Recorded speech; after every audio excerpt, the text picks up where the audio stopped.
वर्तमान सामाजिक व्यवस्था या देश की संपूर्ण व्यवस्था में अर्थ का प्रवाह राष्ट्र से व्यक्ति की ओर होता है और व्यक्तियों को धीरे धीरे करके इतना निष्क्रिय बना दिया गया कि पूरा राष्ट्र, आप देख सकते हैं 80 करोड़ की आबादी सरकार पर निर्भर हो गई है और अपेक्षा करता है कि सरकार इसी तरह से हमको खिलाते रहे, पिलाते रहे और बाकी भी जितना लोग हैं उनका भी वही टेंडेंसी है। ये 80 करोड़ मांग करके लेते हैं, सरकार देती है, और जिसमें सामर्थ्य है वो छीन कर लेते हैं, लूट कर लेते हैं, लेकिन सिस्टम वही है। आवश्यकता है इस क्रम को उलटने का।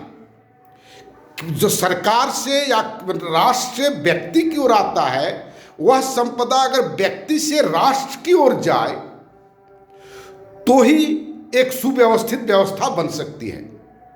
मेरा सोशल सिस्टम में अगर आप देखेंगे तो एक सामान्य सा आकलन है कि प्रत्येक विकास केंद्र, मतलब प्रत्येक गांव अगर डेवलप जिस तरह से हम चाहे हैं तो 8 करोड़ का संपदा वह केंद्र को देगा।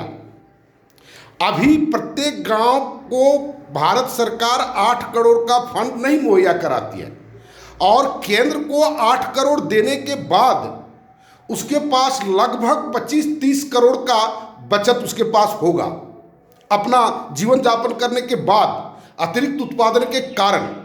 और प्रत्येक गांव में अगर 25 करोड़ का काम पर ईयर हो तब अनुमान लगा सकते हैं कि वह गांव आज की स्थिति की तुलना में वह कितना गुना बेटर रहेगा। आज़ादी से लेकर के कोई एक गांव को उठा करके आप देखेंगे, आज़ादी से लेकर के 75-80 सालों में 25 करोड़ का काम प्रत्येक गांव में नहीं हुआ है अगर आप देखेंगे। लेकिन हमारा जो सोशल सिस्टम हम जो तैयार किए हैं उसमें उस ढंग की व्यवस्था है। एक बात ये हो गया। दूसरी बात हो गया पावर का। सबसे ज्यादा पावर सबसे ऊपर में और सबसे कम पावर सबसे निम्नतम स्तर में। ये पावर के मामले में यह एक उल्टा पिरामिड की तरह है। नीचे एक जनता, पावर वोट देने का, जैसे जैसे ऊपर आप बढ़ते जाएं टोटल पावर प्राइम मिनिस्टर के पास या जो उसका जो टीम है उसके पास टोटल पावर है। ये पावर का हमारे सिस्टम में विकेंद्रीकरण है। सबसे ऊपर पावर सबसे कम, सबसे नीचे पावर सबसे ज़्यादा। और चूंकि उसका पावर सबसे ज़्यादा है, उसका आधार पावरफुल है, इसलिए वह सामाजिक सिस्टम एक स्थायी सामाजिक सिस्टम होगा। उसको फिर जो मन सो आदमी कहीं पर भी उठा वो फोर्स कांड लेकर के या 2G 4G जीजाजी लेकर के कुछ न कुछ वो इशू उठा करके बदल देता है, उसको उलट देता है, सरकार को पलट देता है।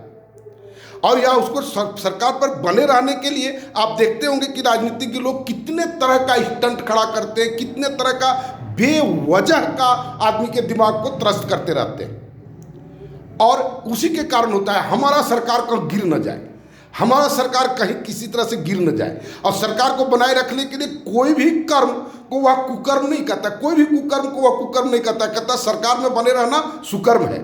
वह चाणक्य का उदाहरण देने लगते हैं, मैकियावेली का उदाहरण देने लगते हैं। सत्ता में बने रहने के लिए प्रेम और युद्ध में, और युद्ध सत्ता प्राप्त करना भी एक युद्ध है, प्रेम और युद्ध में सब कुछ जायज है। और सब लोग हम लोग हाँ हाँ हाँ मुड़ी हिलाते हैं हम लोग बैठ करके। ये भयानक स्थिति है और इसी के कारण जितना भी तरह का उपद्रव है उसी के कारण है। एक दूसरा फैक्टर है। तीसरा फैक्टर है ये जो सरकार की तरफ से नीचे संपदा आने का जो प्रक्रिया है, उस प्रक्रिया में व्यक्तियों के स्वाभिमान को आप देखें। प्रत्येक बच्चा को हम भिखमंगा बना दिए। स्कूल जाता है, स्कूल के बैग में उसका किताब हो या ना हो, एगो थलिया उसमें जरूर रहता है। हम कहाँ ले आए समाज को? कोई व्यक्ति जब किसी एमएलए के पास जाता है या डीसी ऑफिस में जाता है या दरोगा के पास जाता है या कोर्ट कचहरी में जाता है, वो देखिए बेचारा किस तरह से व्याकुल होकर के डर डर करके बात करता है। निर्भीक होकर के वह बात भी नहीं कर सकता। मतलब संपदा तो जो हुआ सो हुआ, उसकी चेतना को भी हम इतना निर्भर बनाने में मदद किए हैं जो कहा नहीं जा सकता है। और इतना भयभीत व्यक्तियों से मजबूत राष्ट्र कैसे बन सकता है? कोई प्रश्न ही नहीं है। प्रत्येक व्यक्ति को मजबूत बनाना होगा, और मजबूती केवल शब्दों का मजबूती नहीं, नारा लगाने का मजबूती नहीं, उसको आर्थिक संबल देना होगा। आर्थिक संबल क्या? वहाँ अकाउंट से सेंट्रल पे रिजर्व बैंक से पैसा निकाले, उसके अकाउंट में डाल दे, वो आदमी मजबूत हो जाएगा? नहीं, उसको उत्पादन की प्रक्रिया में जोड़ना होगा, उसको इंटेलिजेंसिया की प्रक्रिया में उसको जोड़ना होगा, उसमें संस्कार डालना होगा। बहुत सारा काम है। आप इन सारे कामों का रूपरेखा मेरे सोशल सिस्टम में है, जो इसी चैनल में मौजूद है। रोज हम रिक्वेस्ट करते हैं आप उसको देखें, लेकिन लोग देख नहीं रहे हैं, देखते नहीं हैं। पता नहीं किस कारण से नहीं देखते हैं, लेकिन गप जब करते हैं तो व्याकुलता नजर आती है, लेकिन कार्य करने की व्याकुलता नहीं है। ये उस दृष्टिकोण से आप उसको देखें और जितना जल्दी हो इस काम को शुरू करने में मदद करें। धन्यवाद।